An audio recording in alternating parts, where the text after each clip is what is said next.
Cela fait 8 mois que Gilles bénéficie de l'aide alimentaire et du soutien de l'association caritative, une véritable bouée de secours sans laquelle il lui serait impossible de vivre.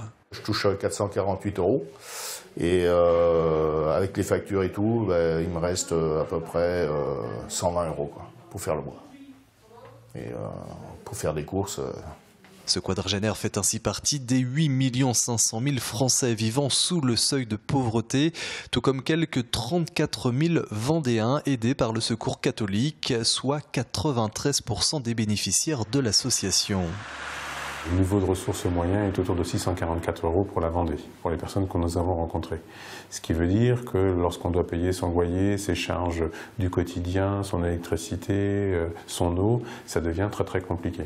Dans les impayés que l'on voit, on voit qu'il y a beaucoup d'impayés autour du loyer, beaucoup d'impayés aussi autour de l'eau et de l'électricité, en sachant que l'eau et l'électricité a augmenté en termes de nature d'impayés, a augmenté de 10% pour chacune de ces postes-là.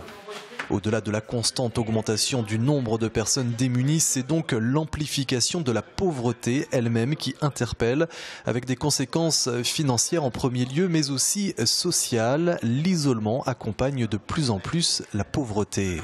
On va prendre l'exemple de la Vendée, d'un milieu rural comme le nôtre, où les personnes cherchent des loyers à prix moins élevés, donc vont dans des communes plus petites, dans des endroits où les loyers sont moins chers.